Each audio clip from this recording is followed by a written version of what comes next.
दोस्तों, आज का दौर एक नई तकनीकी क्रांति से गुजर रहा है, जहां युद्ध की दुनिया भी बदल रही है। आपने कई बार सुना होगा कि ड्रोन और बिना पायलट वाली मशीनें अब युद्धों में मुख्य भूमिका निभा रही हैं। लेकिन क्या आप जानते हैं कि इनकी ताकत इतनी ज्यादा है कि सिर्फ इनसे युद्ध जीते जा सकते हैं? आज का वीडियो इसी पर है। हम बात करेंगे भारत की नई ऑटोनॉमस बोट मातंगी की, जो बिना किसी इंसानी मदद के खुद से चलने में सक्षम है और भारत की समुद्री सीमाओं की रक्षा करने के लिए एक मजबूत कड़ी साबित हो सकती है। तो दोस्तों, अगर आपको यह विषय रोचक लगे तो इस वीडियो को लाइक और हमारे चैनल को सब्सक्राइब करना मत भूलिएगा और वीडियो के आखिर में अपने विचारों को हमारे साथ जरूर साझा करें। तो चलिए शुरू करते हैं। अभी हाल ही में दिल्ली में स्वावलंबन 2024 के एक बड़े कार्यक्रम में रक्षा मंत्री राजनाथ सिंह ने भारतीय नौसेना की एक महत्वपूर्ण परिक्रमा को हरी झंडी दिखाई। इस परिक्रमा में शामिल थी भारत की पहली ऑटोनॉमस सरफेस बोट मातंगी। यह बोट पूरी तरह से स्वदेशी है और इसे भारतीय कंपनी सागर डिफेंस ने बनाया है। इस बोट की खासियत यह है कि इसे बिना किसी इंसानी सहारे के भी चलाया जा सकता है और ये अपने आप ही समंदर में अपनी दिशा निर्धारित कर सकती है। मातंगी अपनी पहली यात्रा में मुंबई से लेकर तमिलनाडु के टूतीकोरिन तक का लगभग 1500 किमी लंबा सफर तय करेगी, जो कि भारतीय रक्षा इतिहास का एक नया अध्याय है। मातंगी बोट की सफलता भारतीय तटीय क्षेत्रों में सुरक्षा के स्तर को बहुत ऊंचा उठा सकती है। इस बोट का पहला काम भारतीय तटों पर निगरानी रखना है। ये बोट कई अत्याधुनिक सेंसर और कैमरों से लैस है, जो इसकी निगरानी क्षमता को अन्य सामान्य बोट से कहीं ज्यादा बढ़ा देते हैं। इसमें एक नेविगेशन और कॉलिजन अवॉइडेंस सिस्टम भी है, जो इसे रास्ते में आने वाले किसी भी अवरोध से बचने में मदद करता है।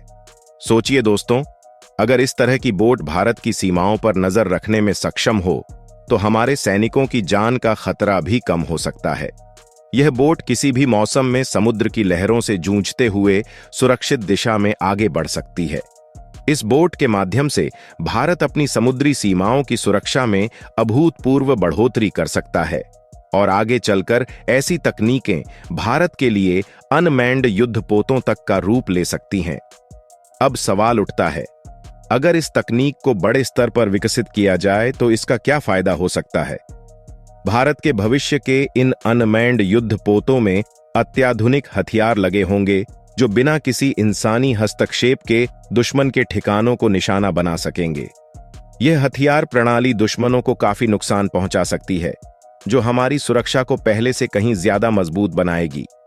इसके साथ ही इनमें मल्टी डायमेंशनल सेंसर लगे होंगे, जो सतह से लेकर समुद्र की गहराई तक हर गतिविधि पर नजर रख सकेंगे। भविष्य में इन अनमैन्ड युद्धपोतों का संचालन मुख्यालय से रिमोटली किया जा सकेगा। मतलब हमारे सैनिकों को समुद्र में खतरे में डाले बिना हम युद्ध का हिस्सा बन सकते हैं। रिमोट कंट्रोल ऑपरेशन के जरिए मुख्यालय में बैठे विशेषज्ञ इसे किसी भी आपातकालीन स्थिति में नियंत्रण में रख सकेंगे और तुरंत कार्रवाई कर सकेंगे। और बात यहीं खत्म नहीं होती। इन युद्धपोतों में सतह के साथ साथ समुद्र की गहराइयों में निगरानी रखने के लिए अंडर वाटर ड्रोन भी लगाए जा सकते हैं। यह अंडर वाटर ड्रोन दुश्मनों की पनडुब्बियों का पता लगाने और उन पर निगरानी रखने में भी सक्षम होंगे। इससे हमारी नौसेना की ताकत कई गुना बढ़ जाएगी। अब आप सोच रहे होंगे कि क्या ये तकनीक हमारी पहुंच में है? बिल्कुल है दोस्तों। भारत ने इस यात्रा की शुरुआत मातंगी बोट से की है और यह बोट यह साबित करती है कि हम भी ऐसी तकनीक को विकसित कर सकते हैं। धीरे धीरे हम इस तकनीक को उन्नत करेंगे और यह भविष्य में अनमैन्ड युद्धपोतों का रूप ले सकती है। इसका मतलब यह है कि हम बिना सैनिकों की जान को खतरे में डाले अपनी समुद्री सुरक्षा को सुनिश्चित कर सकते हैं। दोस्तों, मातंगी बोट ने भारतीय रक्षा में आत्मनिर्भरता की नई परिभाषा दी है। पहले तटीय इलाकों में केवल क्रू वाली बोट से सीमित दूरी तक ही निगरानी की जाती थी, लेकिन मातंगी बोट में लगे उन्नत सेंसर और ड्रोन इसकी रेंज को पहले से कहीं ज्यादा बढ़ा देते हैं। यह बोट समुद्र की गहराइयों में भी निगरानी कर सकती है, जिससे दुश्मनों की हर चाल पर नजर रखी जा सके।